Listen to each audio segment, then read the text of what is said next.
shoot, but can you aim?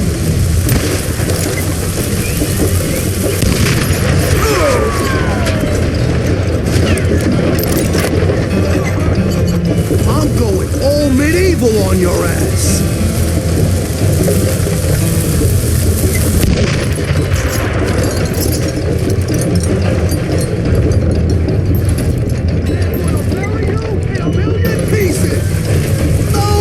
Money for you today.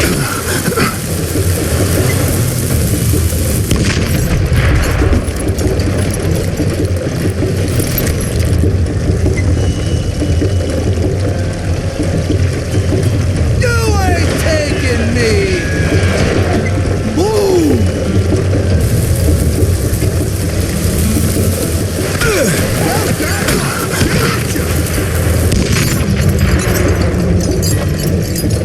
Get out here! That's this, you son of a bitch! I can shoot too!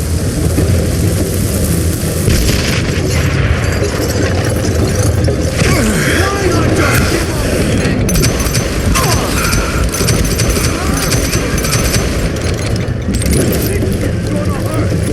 You can shoot, but can you aim?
your ass.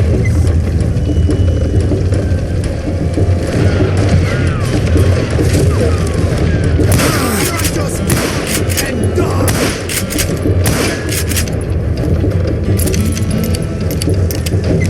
Time to blow your shit up.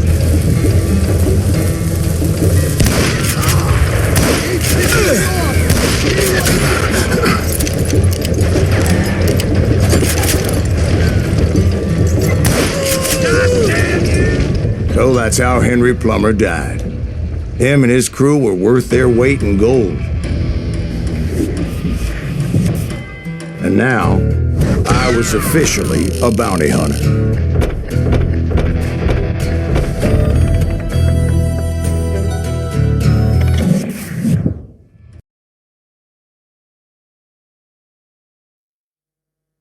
So, did you finally go after that Bob feller? Well, I heard word he was in Kansas with John Wesley Hardin. So that's where I went. Where in Kansas? Abilene. Why do you ask, Ben? No reason. Was Hardin as fast as Ringo? Ringo was fast, but John Wesley was as fast as the devil himself.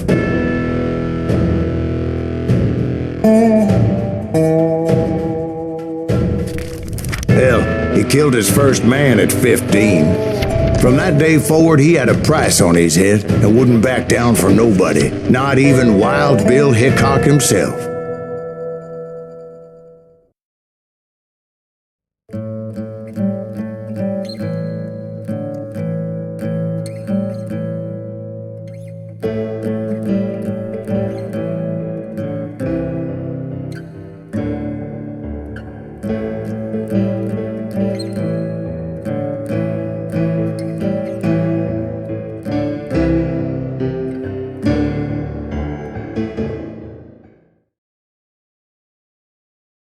I dodged death many a time, and that night in Abilene was no different. Why is that son bitch still standing? I was there with the intention of finding that bastard Bob and collecting the bounty on John Wesley.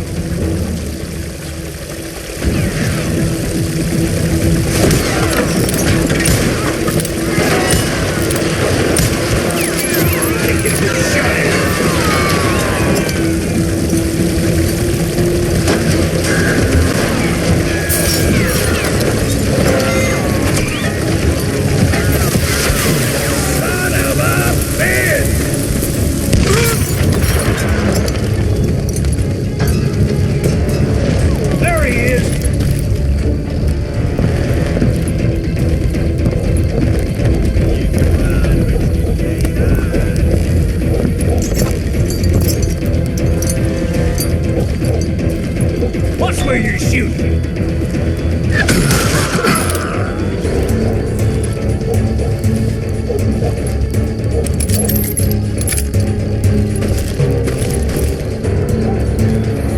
Shoot him!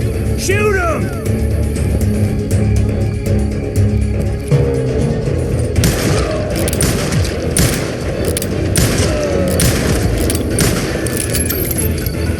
God damn him!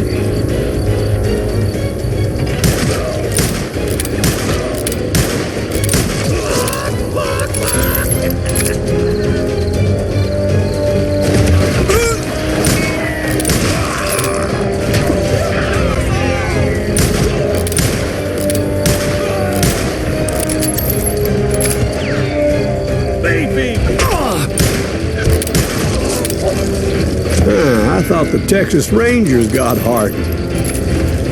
Yeah, that's what they want you to believe. Put some holes in him!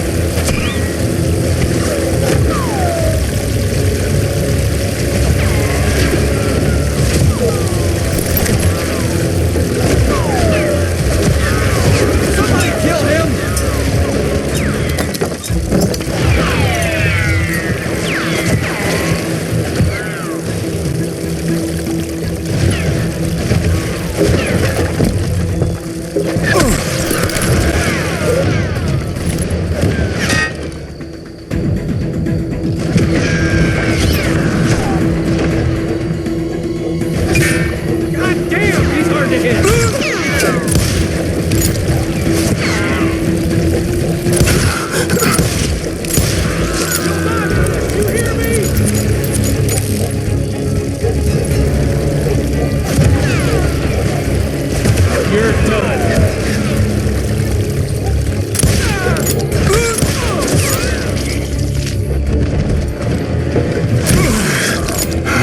was cold'n a witch's tit and a brass bra that night as I fought my way past his loyal compadres. To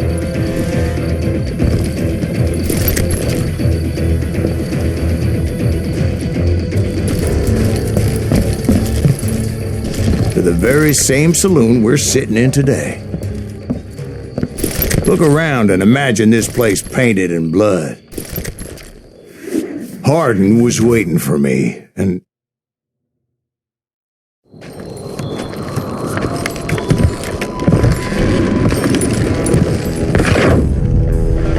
Wait, I'm jumping the gun here.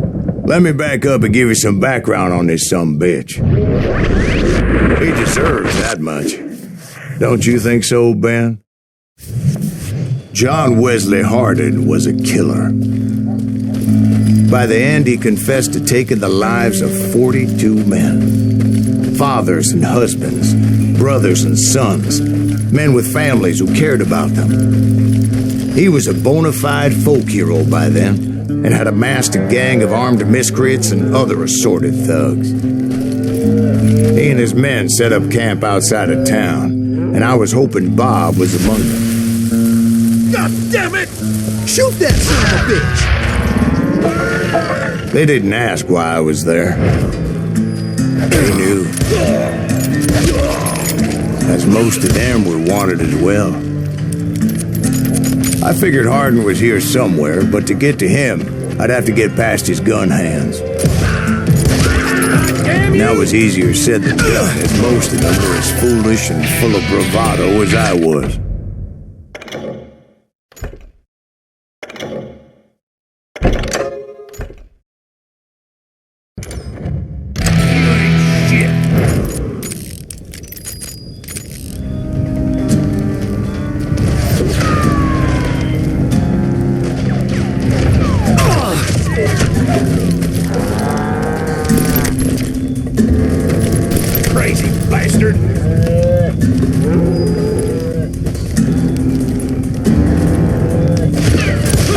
Spill a lot of blood to find out Hardin wasn't in that band. He was carousing in town with his closest friends. Hardin's boys apparently didn't want me to reach the Bull's Head. Some were hightailing it into town to inform their jefe of my unwelcomed presence.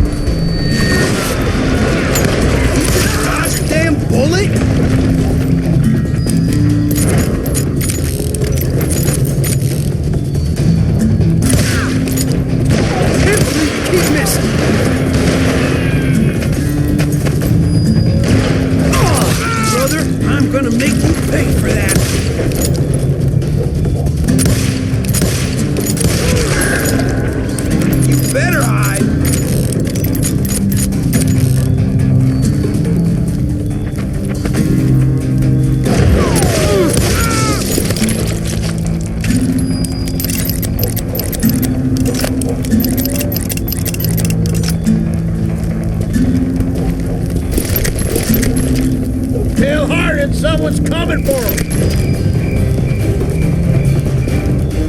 Stop that sumbitch!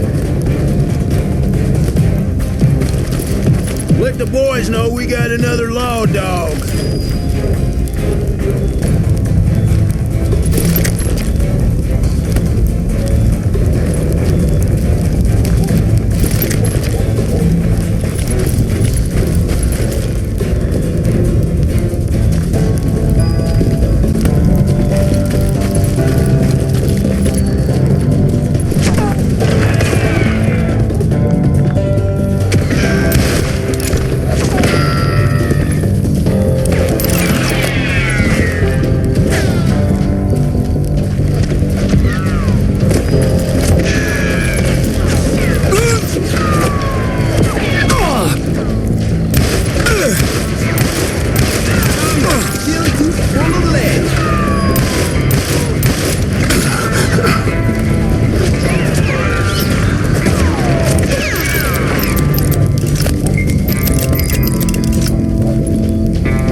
I wondered if Bob was among them.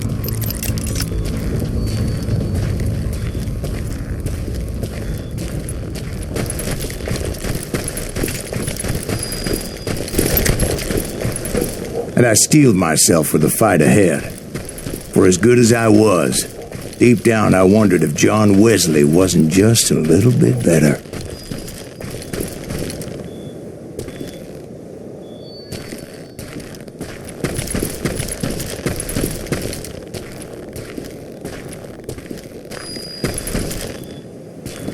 Before I could test my mettle against Hardin, however, I would first need to dispatch his cadre of hired killers.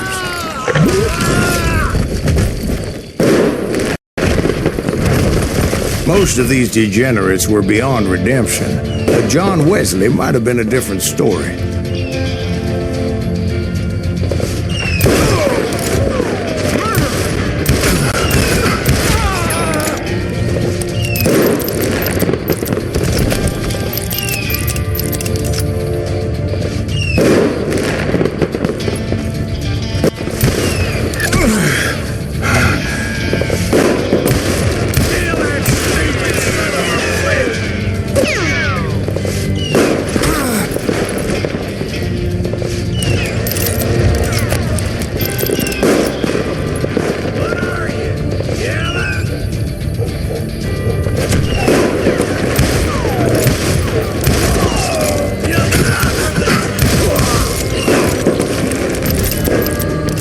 I didn't learn until later that that night was in fact his birthday celebration.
Putting you down.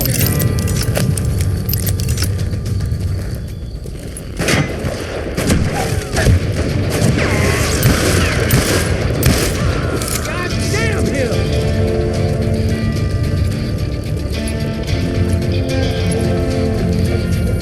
Time to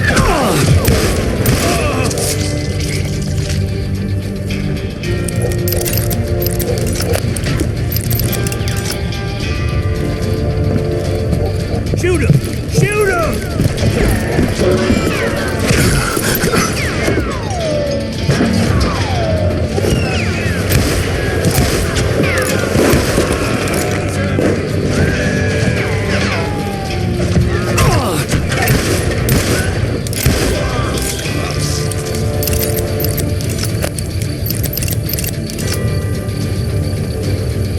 Can't hide forever!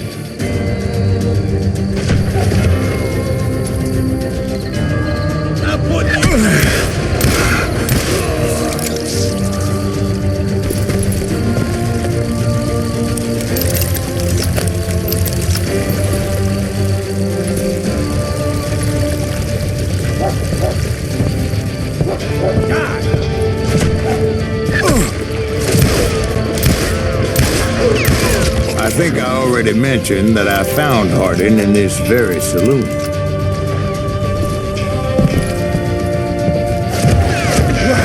Suffice it to say, nobody there was happy to see me.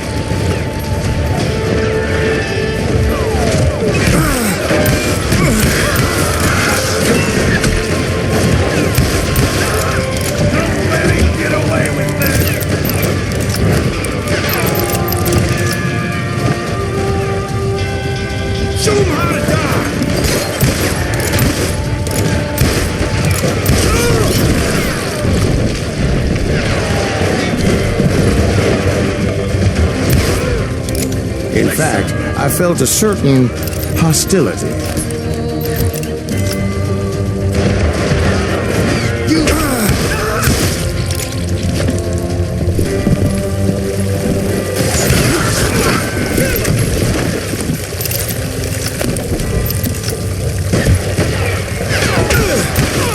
You just met your match.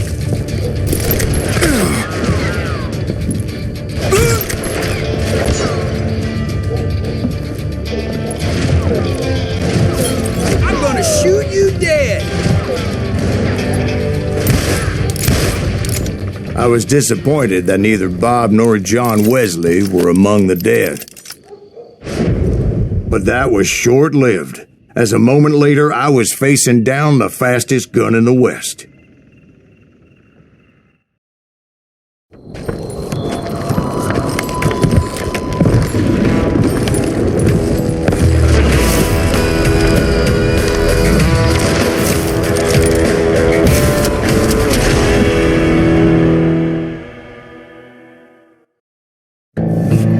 I felt a bolt of adrenaline, or maybe that was fear.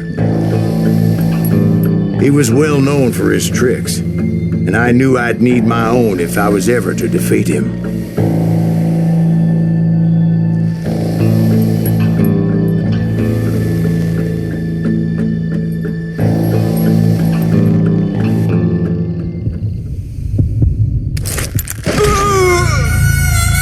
No, wait! He didn't hit me then! I'm sure of it!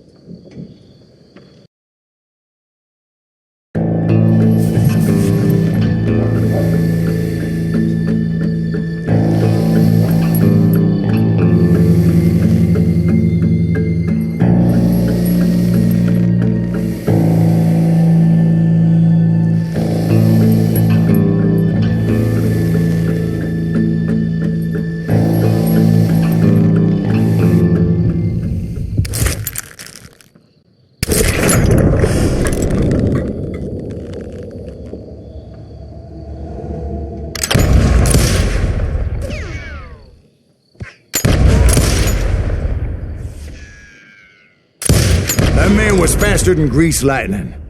But being inebriated as he was, he didn't count his shots.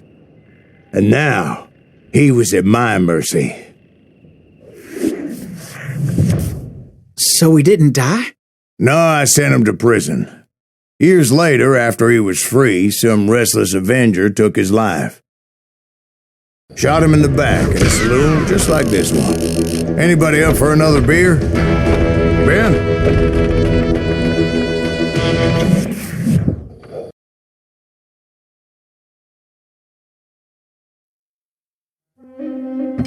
Thank you, darling. Yeah, some say revenge is a dish best served cold. So whatever happened to that Bob guy you were after? Personally, I'd like to hear some of your other adventures. Like, I don't know, did you ever go toe-to-toe with a red man?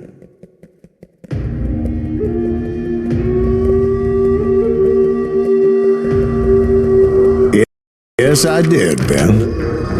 I remember once I was after this renegade Apache, Grey Wolf. Strangely enough, revenge was also his primary motivation.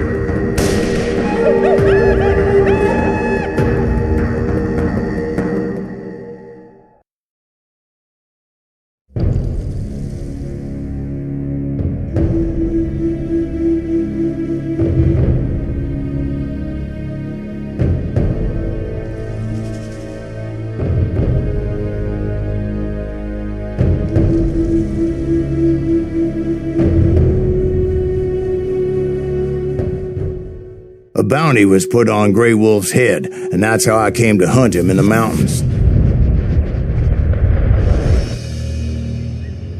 Mountains so high they tickled the nether regions of heaven.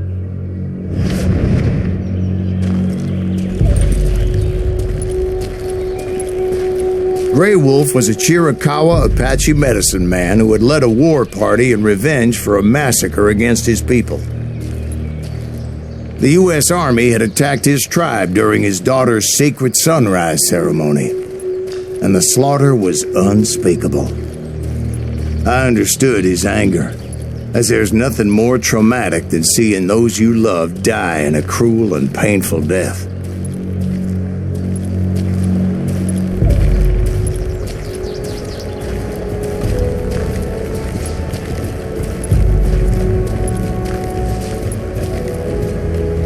Right from the beginning, I couldn't shake the feeling that Grey Wolf was watching my every move.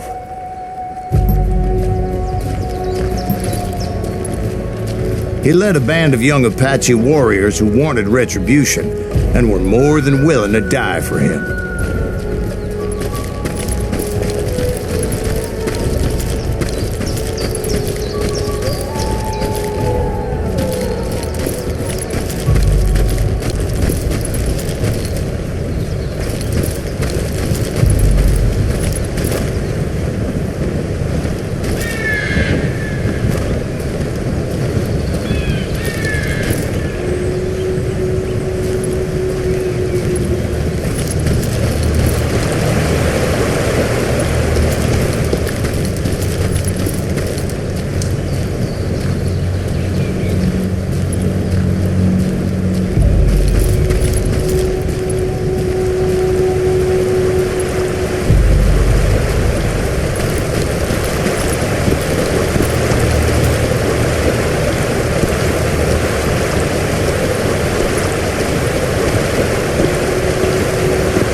They saw me before I saw them. And it crossed my mind that maybe this wasn't such a good idea. But now that the shooting had started, there was no backing down.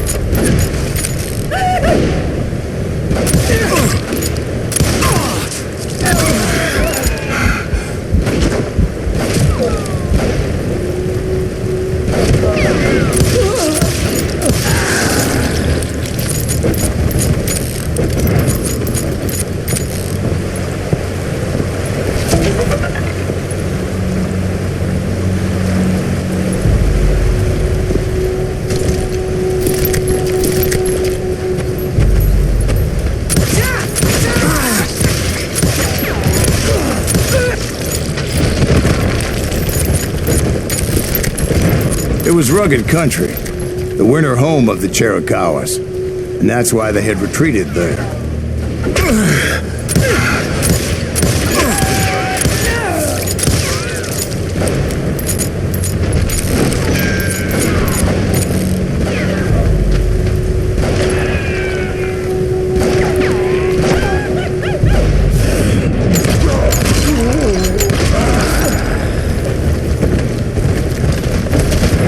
I admit to having some regrets about going after them the way I did. But then again, I got a lot of those.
find Grey Wolf? Not at that moment, but I did find the entrance to their hideout.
A deep crevice that led to a deeper cave. Don't tell me you're in there. Yeah, but it's not out of bravery so much as pure, angry cussedness.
See, back then, I had a stubborn streak a mile wide, and I wasn't about to back down. So it was like pitch black in there? Actually, it was pretty well lit, as they had torches on the walls.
big was his cave? Big as hell, Ben. Chiricahua had hid out there during the Indian Wars.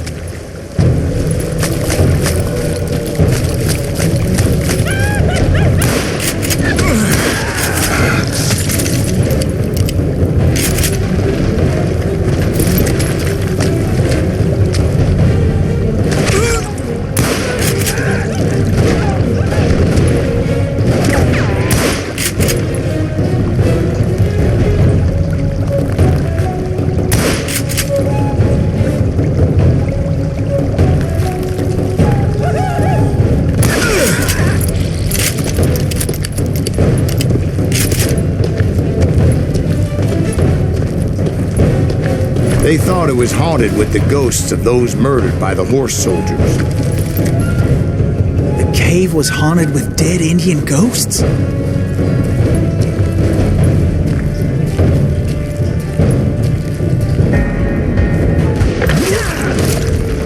To be honest, I was more concerned with the live ones than the dead ones.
How come you know so much about engines?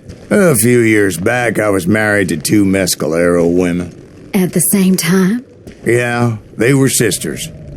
Polygyny is traditional among the Mescalero. So what happened? Oh, I had to get out of there. Those girls never shut up. Both of them nagging at me all the time. Drove me half crazy. Haven't seen them since. No, I mean, what happened with Grey Wolf? Oh, well, I pursued him into the Cave of Death.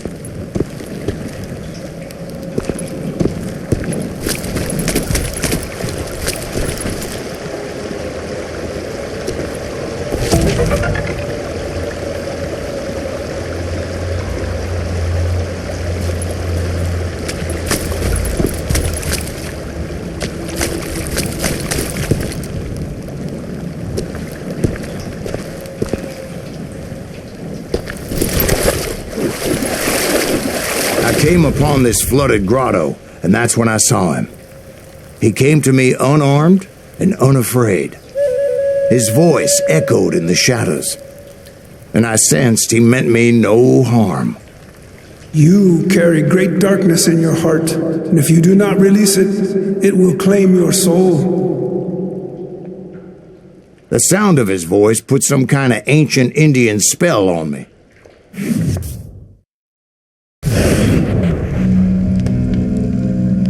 As his story unfolded in my mind.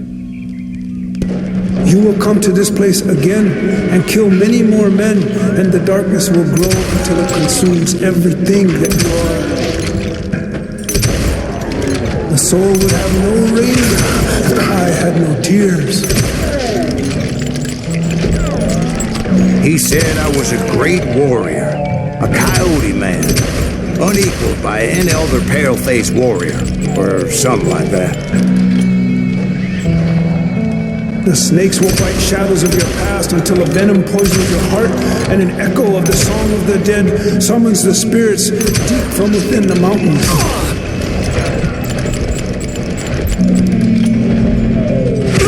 I didn't quite quite what he was saying, but there was definitely snakes.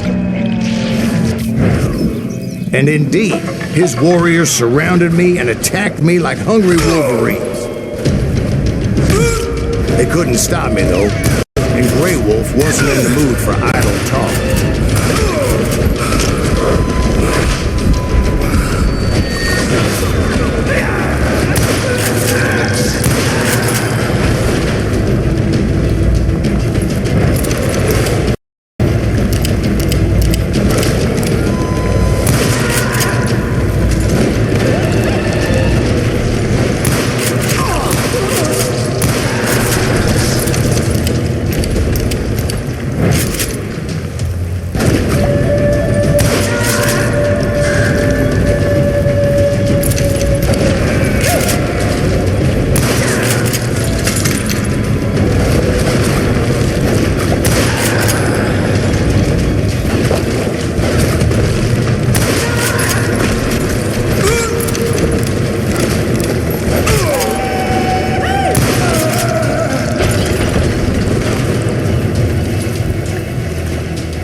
Couldn't see any way out of this trap.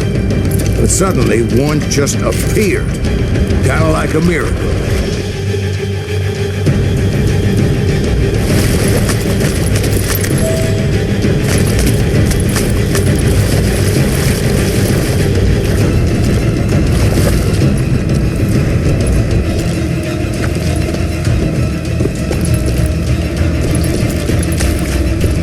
I felt like I would be lost in that damn cave forever.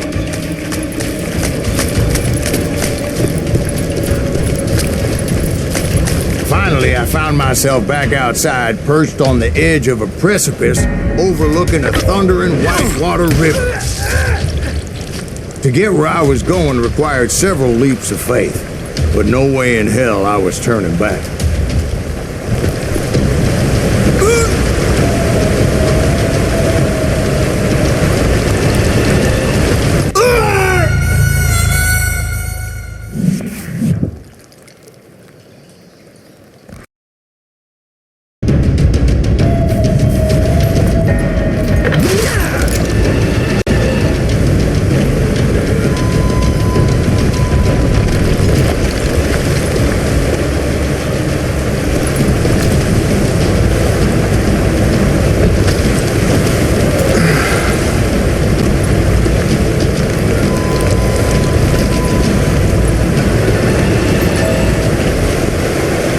Chased after him, determined to make him explain the meaning of all that mumbo-jumbo.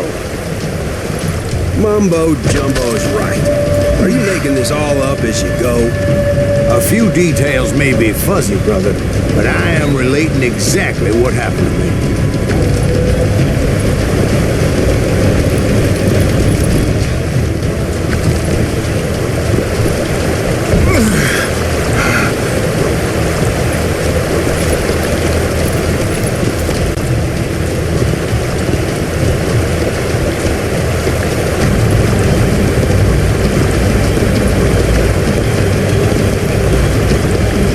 Dozens of Apache warriors aiming at me from on high.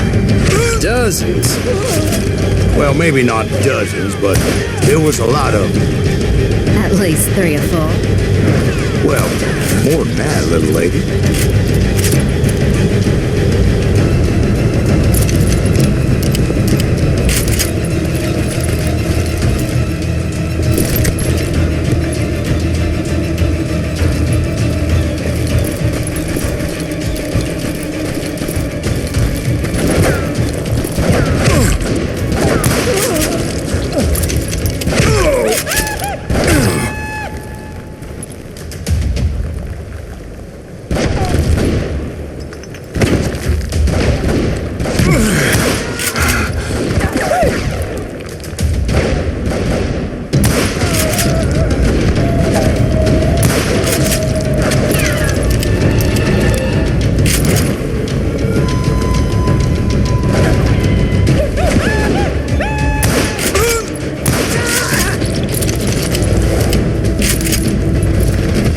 steep climb up creek ahead of me and scrambled up those rocks like a mountain goat. I was determined to locate Grey Wolf and find out exactly what the hell he was trying to tell me. And wouldn't you know it, that crafty son of a bitch led me right into a trap. What kind of trap? Well, son, there had to be at least 100 Apaches around it. 100? God be my witness. Oh, come on. Who are you kidding? Hey, I believe you. Come on, tell us how it ended. All right, but I'm not gonna drag this out. Where were we? You were surrounded by 100 Apache warriors. Well, I didn't take the time to count them exactly, but there were a lot of them.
And in the end, a path appeared before me that I had not seen before.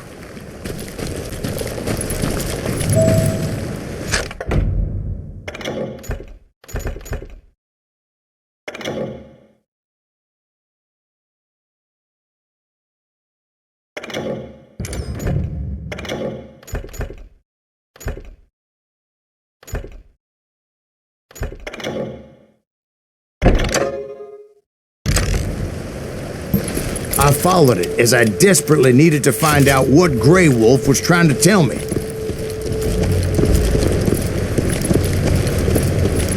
But it was like that son of a bitch disappeared into thin air.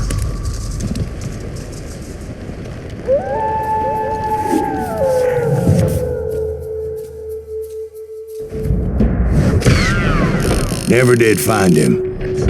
And never did collect my goddamn bounty.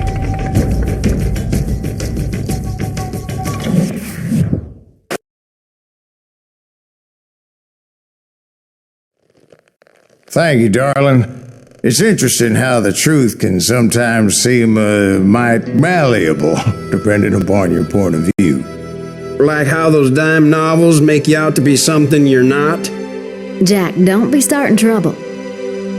No, he's right. They do tend to exaggerate. Did they exaggerate your part in taking down the Daltons?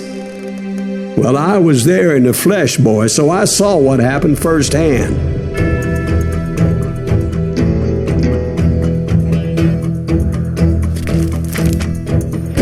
Those Daltons were lawmen once, before they all went bad, robbing banks and trains clear across the territory, until Coffeeville, of course.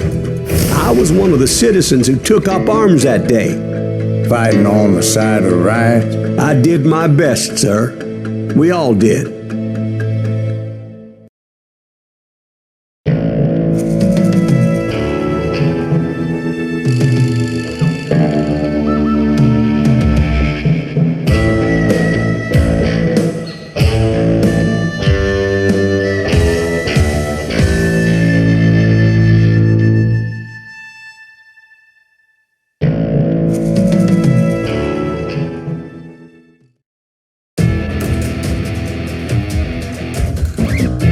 It was early morning.